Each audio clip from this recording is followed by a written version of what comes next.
So hello everyone, स्वागत है एक बार फिर से आपके प्यारे से channel smart study online classes पर। प्यारे बच्चों, आज हम देखेंगे क्लास 10th का संस्कृत में चैप्टर नंबर 2, जिसका नाम है पाटलिपुत्र वैभवम। पाटलिपुत्र वैभवम का आज हम संपूर्ण एग्जेक्टिव क्वेश्चंस देखने वाले हैं। तो यदि अभी तक आप क्लास को लाइक नहीं किए हैं तो क्लास को लाइक कर लीजिए, दोस्तों के पास शेयर कर दीजिए, और चैनल पर नए हैं तो चैनल को सब्सक्राइब भी कर लीजिए। इससे पहले बता दें कि हमने जो है चैप्टर नंबर 1, जिसका नाम है मंगलम पाठ का संपूर्ण क्लास और एग्जेक्टिव सब्जेक्टिव सभी चीज़ें जो है करा दी हैं। यदि अभी तक आप नहीं देखे हैं तो इस क्लास के डिस्क्रिप्शंस में लिंक दे देंगे, आप लोग जाकर देख लीजिएगा। और यह संस्कृत का दूसरा चैप्टर है, जिसका नाम है पाटलिपुत्र वैभवम। पाटलिपुत्र वैभवम में भी हमने एक क्लास करा दिया है, जिसमें पाटलिपुत्र वैभवम के संपूर्ण कहानी को समझे हैं। और इसमें जो है जितने भी ऑब्जेक्टिव प्रश्न बनते हैं, जितने भी सब्जेक्टिव प्रश्न बनते हैं, सभी चीज़ों को हमने पाटलिपुत्र वैभवम में देख लिया है। और उसी क्लास में जो है सब्जेक्टिव भी इस चैप्टर का करा दिए हैं। तो आज केवल देखेंगे ऑल एग्जेक्टिव, जितना भी इस चैप्टर से एग्जेक्टिव बनता है सभी देख लेंगे। यह चैप्टर संस्कृत का सबसे महत्वपूर्ण चैप्टर में से एक है। पाटलिपुत्र वैभवम से जो है सबसे अधिक आप लोगों के एग्जाम में एग्जेक्टिव और सब्जेक्टिव पूछता है। अब आप लोग बोलिए कितना पूछता है, तो लगभग 6 से 8 एग्जेक्टिव इसी चैप्टर से पूछता है, और एक जो है सब्जेक्टिव पूछता है, एक या तो 2, इतना जो है सब्जेक्टिव भी इस चैप्टर से पूछता है। इतना समझिए ना कि संस्कृत में सबसे महत्वपूर्ण कोई चैप्टर है तो यही चैप्टर है, समझ गए, पाटलिपुत्र वैभवम। क्योंकि इसमें बिहार के बारे में वर्णन किया गया है, बिहार की राजधानी पटना के बारे में वर्णन किया गया है। तो चलिए बिना देर के क्लास को शुरू करते हैं। क्लास को लाइक कर लीजिएगा, दोस्तों के पास शेयर भी करिएगा। और अभी तक आप हमसे नहीं जुड़े हैं तो इस नंबर पर मैसेज करके ज्वाइन हो जाइएगा। या सभी PDF आप लोगों को बिल्कुल फ्री में जो है व्हाट्सएप ग्रुप में प्रतिदिन सेंड कर दिया जाता है। तो आप लोग अभी तक नहीं जुड़े हैं तो इस नंबर पर मैसेज करके आप लोग ज्वाइन हो जाइएगा, ठीक है। आगे बढ़ते हैं, बिना देर के क्लास को शुरू करते हैं, क्योंकि क्लास बहुत अधिक लंबा हो जाएगा। थोड़ा सा इसे छोटा करते हैं। सवाल है, पहला ही प्रश्न दिया है, पटना कहाँ बसा हुआ है? गंगा नदी के किनारे, या समुद्र के किनारे, या यमुना के किनारे, या पर्वत के समीप? तो इसका राइट आंसर हो जाएगा ऑप्शन नंबर ए, गंगा के किनारे। पटना जो है गंगा नदी के किनारे स्थित है। और पूछता है कि पटना जो है वह गंगा जो है पटना के किस दिशा से होकर बहती है? तो उत्तर दिशा से होकर बहती है। इसे भी आप लोग याद रखिएगा, उत्तर दिशा से। किस दिशा से? उत्तर दिशा से होकर जो है गंगा पटना के से होकर बहती है। आगे बढ़ते हैं, पटना किस राज्य की राजधानी है? पटना किस राज्य की राजधानी है? बिहार की, या उत्तर प्रदेश की, या मध्य प्रदेश की, या गुजरात की? तो आप लोग तो जानते ही होंगे कि पटना जो है वो बिहार की राजधानी। Option number B correct answer हो जाएगा। अगला नंबर प्रश्न है, पाटलिपुत्र का किसका नया नाम है? पाटलिपुत्र का किसका नया नाम है? दिल्ली का? बिल्कुल नहीं। बिहार का? सिवान का? बिल्कुल नहीं। पटना का? बिहार का भी बिल्कुल नहीं। पटना का? ऑप्शन नंबर डी सही हो जाएगा। बहुत सारे बच्चे यहाँ पर गलत कर देते हैं, बिहार पर टिक मार देते हैं, ठीक है, तो बिल्कुल गलत हो जाएगा। Patna option number D correct answer हो जाएगा। अगला नंबर प्रश्न है, पटना का पुराना नाम क्या है? पटना का पुराना नाम क्या है? पुष्पपुर, या पाटलिपुत्र, या कुसुमपुर, या सभी? बच्चे क्या करते हैं, यहाँ पर पाटलिपुत्र सही मार देते हैं, जो कि बिल्कुल गलत हो जाएगा, बिल्कुल गलत हो जाएगा। यहाँ पर सभी हो जाएगा, क्योंकि पुष्पपुर भी पुराना नाम है, पाटलिपुत्र भी है, कुसुमपुर भी है। तो option number D right answer हो जाएगा। अगला नंबर प्रश्न देखेंगे, पटना का इतिहास कितना वर्ष पुराना है? देखिए, क्वेश्चन बैंक में आप लोग देखेंगे ना, तो वहाँ पर 25 वर्ष ना देकर 2000 दे दिया है। तो बच्चे क्या करते हैं, 2000 पर जो है सही मार देते हैं, जो कि बिल्कुल गलत हो जाएगा।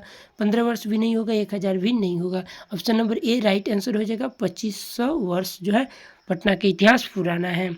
आगे बढ़ेंगे, 6 नंबर प्रश्न है, पाटलिपुत्र नगर में क्या प्रसिद्ध है? ताजमहल? नहीं, ये तो दिल्ली में है, दिल्ली बोल रहे हैं, सॉरी, उत्तर प्रदेश में है। उसके बाद गोलघर, गोलघर जो है पटना में है।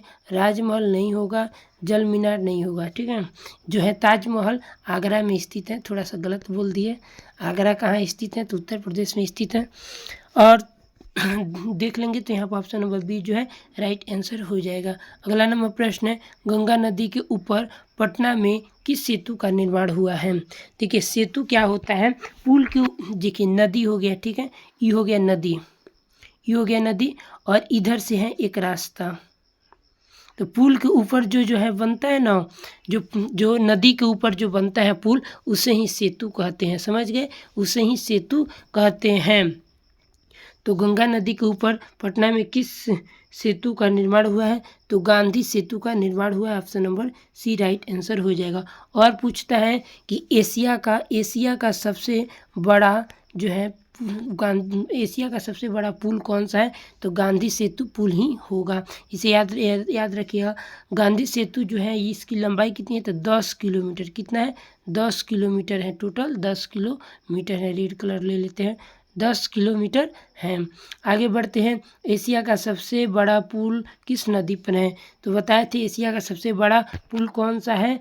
तो गांधी सेतु पुल बताए थे। गांधी सेतु पुल। और यह किस नदी पर है? तो यह गंगा नदी पर है। Option number A right answer हो जाएगा।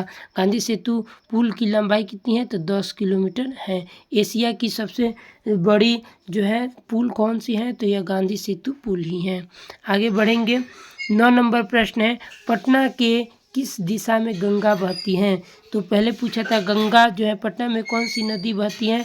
तो गंगा नदी किस दिशा से होकर बहती है? उत्तर दिशा या पश्चिमी दिशा या दक्षिण दिशा या पूर्व दिशा? तो इसका राइट आंसर हो जाएगा ऑप्शन नंबर ए, उत्तर दिशा से होकर जो है गंगा नदी बहती है पटना में। आगे बढ़ेंगे। बुद्ध काल में पाटलिपुत्र नगर का क्या नाम था? भगवान बुद्ध के शासन काल में, मतलब जब भगवान बुद्ध थे उस काल में जो है पाटलिपुत्र का नाम क्या था? जैसे अभी पाटलिपुत्र का नाम हो गया है पटना। अभी क्या हो गया है? पटना हो गया है। उससे पहले क्या था? पाटलिपुत्र था। और उससे भी पहले क्या था? क्या पाटलीग्राम या पुष्पपुर या कुसुमपुर या माधवपुर? तो इसका राइट आंसर हो जाएगा ऑप्शन नंबर ए जो है पाटलिपुत्र राइट आंसर हो जाएगा। चलिए आप लोग बताइएगा कि 10 में आपका कितना सही हुआ। क्लास थोड़ा सा भी अच्छा लग रहा होगा तो क्लास को लाइक करिएगा, दोस्तों के पास शेयर करिएगा, और चैनल पर नए होंगे तो प्लीज़ चैनल को सब्सक्राइब कर लीजिएगा, क्योंकि आपका एक सब्सक्राइब हमें काफ़ी अधिक सपोर्ट करता है। ठीक है, आगे बढ़ते हैं। 11 नंबर प्रश्न है, पटना में बहुत बार कौन आए? महावीर आए या अकबर आए या दशरथ आए या भगवान बुद्ध आए? तो आप लोग देखें ही कि ना तो महावीर का वर्णन किया गया है, ना अकबर का, ना दशरथ का। भगवान बुद्ध जो है पटना में बहुत बार आए थे। आगे बढ़ेंगे, डी हो जाएगा राइट आंसर। 12 नंबर प्रश्न है, किसने कहा था कि पाटलीग्राम एक दिन महानगर बनेगा? तो बुद्ध ने या सुखदेव ने या शंकराचार्य ने या कालिदास ने? तो इन सभी का वर्णन इस चैप्टर में किया ही नहीं गया है। आप लोग यदि इससे पहले वाला क्लास देख लेते हैं इसी चैप्टर का, तो आप लोगों का इसमें एक भी क्वेश्चन गलत नहीं होगा। तो आप लोग से रिक्वेस्ट है कि उस क्लास को आप लोग ज़रूर देख लीजिएगा। ठीक है, तो ये ऑप्शन नंबर ए बिल्कुल सही हो जाएगा, भगवान बुद्ध ने कहा था। 13 नंबर प्रश्न है, सिखों के पहले गुरु कौन थे? सिखों के पहले गुरु नानक देव या गुरु गोविंद सिंह या गुरु रामदेव या गुरु जो है तेगा बहादुर? तो इसका राइट आंसर हो जाएगा ऑप्शन नंबर ए हो जाएगा। ऑप्शन नंबर ए हो जाएगा गुरु नानक देव। और ऐसे ही पूछता है जो है गुरु गोविंद सिंह जो है वह 10वें गुरु है। कौन गुरु है? 10वें गुरु है। और इनका जन्म कहाँ पर हुआ था? तो इनका जन्म जो है पटना में हुआ था। कहाँ पर हुआ था? पटना में हुआ था। तो इसे भी आप लोग याद रखिएगा। चलिए आगे बढ़ते हैं। 14 नंबर प्रश्न है, सिख संप्रदाय के 10वें गुरु कौन हैं? सिख संप्रदाय के 10वें गुरु देखिए अभी बताए ही और वो आ भी गया। तो गुरु गोविंद सिंह जो है वह 10वें गुरु हैं। गुरु नानक जो है गुरु नानक जो है वह पहले गुरु हैं। ठीक है, तो यह पहले गुरु हैं और ये गुरु गोविंद सिंह 10वें गुरु हैं। और इनका जन्म कहाँ पर हुआ था? तो पटना में हुआ था। कहाँ हुआ था? पटना में हुआ था। इसे भी आप लोग याद रखिएगा। चलिए अगला नंबर प्रश्न है, सिखों के 10वें गुरु गुरु गोविंद सिंह का जन्म किस स्थान पर हुआ था? किस स्थान पर हुआ था? पटना में हुआ था। बिल्कुल ये राइट आंसर हो जाएगा। अगला नंबर प्रश्न है, किस साहित्य ग्रंथ में पाटलिपुत्र के हजारों वर्षों पुराना नाम का वर्णन किया गया है? तो हिंदी साहित्य या संस्कृत साहित्य या मुद्रा राक्षस या कादम्बरी? तो किस साहित्य ग्रंथ में पाटलिपुत्र के हजारों वर्षों पुराना नाम का वर्णन किया गया है? तो आप लोग बताइएगा। हमारे हिसाब से मुद्रा राक्षस बिल्कुल राइट आंसर हो जाएगा ऑप्शन नंबर सी। ठीक है, इसमें थोड़ा सा डाउट है तो आप लोग देख लीजिएगा, पहला वाला क्लास अगर देखे होंगे तो आप लोग आंसर बता देंगे, या नहीं तो आप लोग कमेंट करके बताइएगा। आगे बढ़ते हैं, 17 नंबर प्रश्न है, पटना नगर की पालिका देवी कौन है? शीतला देवी या काली देवी या पटन देवी या गौरी देवी? तो शीतला देवी नहीं, काली देवी नहीं, गौरी देवी नहीं, पटन देवी जो है option number C right answer. 18 number प्रश्न है, महावीर मंदिर कहाँ स्थित है? गया में, बक्सर में, पटना में, आरा में? तो पटना में जो है महावीर मंदिर स्थित है, ऑप्शन नंबर सी राइट हो जाएगा, राइट हो जाएगा ऑप्शन नंबर सी। ठीक है, 19 नंबर प्रश्न देखेंगे। 19 नंबर दिया है, कमौदी महोत्सव किस ऋतु में मनाया जाता है? बसंत ऋतु, वर्षा ऋतु, ग्रीष्म ऋतु या शरद ऋतु? तो वसंत ऋतु भी नहीं होगा, वर्षा ऋतु भी नहीं होगा, ग्रीष्म ऋतु भी नहीं होगा, शरद ऋतु ऑप्शन नंबर डी। आप लोग से रिक्वेस्ट है कि पहला वाला क्लास देख लीजिएगा, इसी चैप्टर का पहला क्लास जो है हम कराए हैं, उस क्लास को देख लेंगे तो आपका एक भी प्रश्न जो है एग्जाम में या इस क्लास में नहीं छूटेगा। ठीक है, आगे बढ़ते हैं। देखिए यहीं पर चीज़ पूछता है कि कमौदी महोत्सव जो है वह किस वंश के द्वारा मतलब शुरू किया गया था? तो गुप्त वंश, किसके द्वारा? गुप्त वंश के द्वारा शुरू किया गया था। और पूछता है कि कमौदी महोत्सव किस पर्व के जैसा मनाया जाता है? तो दुर्गा पूजा के जैसा मनाया जाता है, दुर्गा पूजा के जैसा मनाया जाता है, इसे भी आप लोग याद रखिएगा। अगला नंबर प्रश्न है, कमौदी महोत्सव किसके शासनकाल में मनाया जाता था? देखिए वो भी प्रश्न आ ही गया, मुगल काल नहीं, अशोक के शासनकाल नहीं, गुप्त वंश बिल्कुल right answer option number C, Gupta वंश के शासनकाल में मनाया जाता था। 21 नंबर प्रश्न है, कमौदी महोत्सव कहाँ मनाया जाता था? वैशाली में या गया में या पाटलिपुत्र में या मुजफ्फरपुर में? वैशाली का वर्णन ही नहीं है, गया भी नहीं होगा, मुजफ्फरपुर भी नहीं होगा, ऑप्शन नंबर सी पाटलिपुत्र में मनाया जाता है। कमौदी महोत्सव गुप्त वंश के शासनकाल के द्वारा शुरू किया गया था और यह एक दुर्गा पूजा की तरह ही मनाया जाता है। आगे बढ़ेंगे, 22 नंबर प्रश्न है, कमौदी महोत्सव किस अवसर पर दिखाई पड़ती है? तो यह दुर्गा पूजा के अवसर पर दिखाई पड़ती है। अगला नंबर प्रश्न है, सरस्वती का कुल गृह कौन सा नगर है? सरस्वती का कुल गृह कौन सा नगर है? भागलपुर नहीं होगा, नालंदा या दरभंगा या पाटलिपुत्र? तो पाटलिपुत्र बिल्कुल राइट आंसर हो जाएगा, ऑप्शन नंबर सी। अगला नंबर प्रश्न है, यूनान का राजदूत कौन था? यूनान का राजदूत कौन था? फायांस, एवेंसंग, मेगास्थनीज, इनमें से कोई नहीं। फायांस चीनी था, एवेंसंग नहीं होगा, यूनानी राजदूत मेगास्थनीज था, option number C right answer हो जाएगा। मेगास्थनीज पूछता है किसके शासनकाल में आया था? तो चंद्रगुप्त मौर्य के शासनकाल में आया था। चंद्रगुप्त मौर्य के शासनकाल में जो है वो भारत आया था। अगला नंबर प्रश्न है, मेगास्थनीज किसके समय में पटना आया था? अशोक के समय में, मुगल काल के समय में, चंद्रगुप्त मौर्य के समय में या अंग्रेजों के समय में? तो बिल्कुल ये सभी रॉन्ग हो जाएगा, option number C right answer हो जाएगा। चंद्रगुप्त मौर्य के समय में जो है मेगास्थनीज पटना आया था या भारत आया था। आगे देखेंगे, पाटलिपुत्र वैभवम। पाटलिपुत्र वैभवम पाठ में किस नगर का वर्णन किया गया है? आरा का नहीं किया गया, बोध गया भी नहीं है, राजगीर भी नहीं है, पटना राइट आंसर हो जाएगा, पाटलिपुत्र का वर्णन किया गया है। अगला नंबर प्रश्न है, राजशेखर की रचना कौन सी है? राजशेखर की रचना काव्य मीमांसा या कूटनीतम या मुद्रा राक्षस या यात्रा संस्मरण? तो जो है यात्रा संस्मरण भी नहीं होगा, मुद्रा राक्षस भी नहीं होगा, काव्य मीमांसा, कूटनीतम, इसी में से कोई दोनों में से होगा। अब आप लोग बताइएगा कमेंट करके कि दोनों में से कौन सा है राजशेखर। तो जो है राजशेखर, कूटनीतम, काव्य मीमांसा, कौन सा होगा अभी हमें फिलहाल याद नहीं आ रहा है। ठीक है, तो इसका राइट आंसर हो जाएगा, चलिए आगे देखेंगे तो मालूम चलेगा। अभी और क्वेश्चंस दिए हैं, राजशेखर जो है शायद काव्य मीमांसा कहीं हो जाएंगे। ठीक है, option number A right answer होगा। आगे बढ़ते हैं, पटना शहर की उत्पत्ति किस शब्द से हुई है? किस शब्द से हुई है? पाटल से या पतन से या पटल से या इनमें से कोई नहीं? तो ये भी गलत है, ये भी गलत है, ये भी गलत है, option number B right answer हो जाएगा। अगला नंबर प्रश्न है, पुरंदर का पर्याय क्या कौन है? इंद्र है या शिव है या महीधर है या सरस्वती है? तो इसका आंसर कमेंट करिएगा। इसका राइट आंसर हो जाएगा ऑप्शन नंबर ए, इंद्र है। इंद्र जो है पुरंदर का जो है पर्याय है।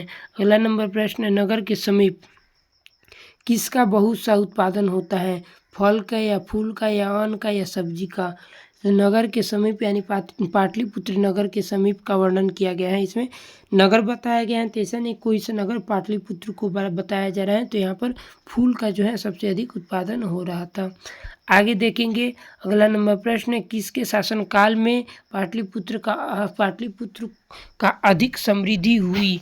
तो चंद्रगुप्त मौर्य के शासनकाल में या अशोक के काल में या बुद्ध के काल में या मुगल वंश के शासनकाल में? तो इसका राइट आंसर हो जाएगा option number A, Chandragupta Maurya के शासनकाल में जो है पाटलिपुत्र का सबसे अधिक समृद्धि हुई थी। अगला नंबर प्रश्न है, कूटनीतम काव्य के कवि कौन है? कूटनीतम काव्य के कवि कौन है? तो दामोदर गुप्त है। Option number B right answer हो जाएगा, ऑप्शन नंबर बी। अगला नंबर प्रश्न है, मुद्रा राक्षस किसकी रचना है? तो मुद्रा राक्षस जो है वो अश्वघोष या भारवी की या विशाखा दत्त की या मेघ की? तो इसका राइट आंसर हो जाएगा option number C, Vishakha Datta की जो है मुद्रा राक्षस रचना है। अगला नंबर प्रश्न है, चंद्रगुप्त नए किस वंश का संस्थापक था? चंद्रगुप्त नए किस वंश का संस्थापक था? तो देखिए बच्चे क्या करते हैं, गुप्त वंश देखकर गुप्त वंश पर टिक मार देते हैं। अगर गुप्त वंश दिया रहता है तो गुप्त वंश पर टिक मार देते हैं, क्योंकि यहाँ पर गुप्त दिया है। इन पूरा नाम इनका है चंद्रगुप्त मौर्य, तो ये मौर्य वंश के संस्थापक थे। ऑप्शन नंबर ए सब दिया जाता है बच्चों को फंसाने के लिए, ठीक है। आगे बढ़ते हैं। अगला नंबर प्रश्न है, किस काल में पटना का नाम पाटलीग्राम था? किस काल में पटना का नाम पाटलीग्राम था? तो यहाँ पर ये प्रश्न दूसरे टाइप से एक बार और आया था। तो बुद्ध के शासनकाल में जो है इसका नाम पाटलीग्राम था, और अभी उसके बाद जो है पाटलिपुत्र हुआ, और अभी देखेंगे तो पटना के नाम से जाना जाता है। अगला नंबर प्रश्न है 36 नंबर प्रश्न है, गोलघर कहाँ पर अवस्थित है? गोलघर कहाँ पर अवस्थित है? पटना में या गया में या नवादा में या बक्सर में? तो बिल्कुल right answer option number A, Patna में जो है गोलघर स्थित है। 37 नंबर प्रश्न है, किस काल में पटना नाम प्रसिद्ध हुआ? प्राचीन काल में, मध्यकाल में, आधुनिक काल में, इनमें से कोई नहीं। तो किस काल में पटना जो है वो नाम प्रसिद्ध हुआ? तो फिलहाल में यह हुआ है, तो आप लोग बताइएगा, कल वाला क्लास देखिएगा तो इसका भी आंसर आप लोग को मालूम चल जाएगा। अभी हमें याद नहीं आ रहा है, शायद हो सकता है मध्यकाल में, ठीक है, या तो मध्य होगा या तो जो है आधुनिक काल होगा, बस यही दोनों हो जाएगा। तो आप लोग एक बार प्लीज़ देखकर इस क्लास में जो है नीचे कमेंट करके आंसर बता दीजिएगा। यह आप लोग के लिए प्रश्न दे रहे हैं, ठीक है। अगला नंबर प्रश्न है, पाटलिपुत्र में किस महापुरुष की जन्म स्थलीय है? पाटलिपुत्र में किस महापुरुष की जन्म स्थलीय है? गुरु नानक की या महावीर की या गुरु गोविंद सिंह की या गौतम बुद्ध की? गुरु नानक नहीं होगा, महावीर गुरु गोविंद सिंह है, जो राइट आंसर हो जाएगा ऑप्शन नंबर सी, गुरु गोविंद सिंह का जन्म पाटलिपुत्र यानी कि पटना में हुआ था। आगे देखेंगे, योग सूत्र के रचनाकार कौन है? योग सूत्र के रचनाकार कौन है? तो पतंजलि हो जाएगा ऑप्शन नंबर सी, बिल्कुल राइट आंसर, योग सूत्र के रचनाकार जो है पतंजलि है। अगला नंबर प्रश्न है, शरत काल में कौन सा महोत्सव मनाया जाता है? तो दुर्गा पूजा या सरस्वती पूजा या गणेश उत्सव या कमौदी महोत्सव? तो कमौदी महोत्सव मनाया जाता है, बिल्कुल डी राइट आंसर हो जाएगा, डी बिल्कुल राइट आंसर हो जाएगा, ठीक है, डी बिल्कुल राइट आंसर हो जाएगा। आगे बढ़ेंगे। अगला नंबर प्रश्न है, कमौदी महोत्सव किस वंश के प्रचलित हैं? कमौदी महोत्सव किस वंश में प्रचलित है? राजवंश में या गुप्त वंश में या पुरु वंश में या अशोक वंश में? तो बिल्कुल बी हो जाएगा, गुप्त वंश में प्रचलित है। अगला नंबर प्रश्न है, व्याकरण के रचनाकार कौन है? व्याकरण के रचनाकार पिंगल है या पाणिनि है या भास है या बरुचि है? तो इसका बिल्कुल option number B right answer हो जाएगा, पाणिनि है। अगला नंबर प्रश्न है, मुगल काल में किसका उद्धार हुआ था? मुगल काल में भोजपुर का या पाटलिपुत्र का या गया का या वैशाली का? तो बिल्कुल पाटलिपुत्र का जो है उद्धार हुआ था। पाटलिपुत्र वैभव में केवल पाटलिपुत्र और गंगा नदी का ही वर्णन किया गया है, तो इस बात को आप लोग याद रखिएगा, दूसरा कोई सा भी शहर नहीं है। अगला नंबर प्रश्न है, विद्वानों ने पृथ्वी का तिलक किसे कहा है? वैशाली को, दिल्ली को, पाटलिपुत्र, गया को। तो बिल्कुल ऑप्शन नंबर सी राइट हो जाएगा, पाटलिपुत्र को कहा है। अगला नंबर प्रश्न है कि स्वर्ग से भी सुंदर कौन सा स्थान है?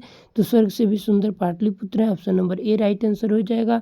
अगला नंबर प्रश्न है, इंद्रलोक किस नगर को कहा गया है? इंद्रलोक गया को नहीं कहा गया, वैशाली को भी नहीं, भागलपुर को भी नहीं, जो है पाटलिपुत्र को कहा गया है, option number D right answer हो जाएगा। अगला नंबर प्रश्न है, धन्यवाद।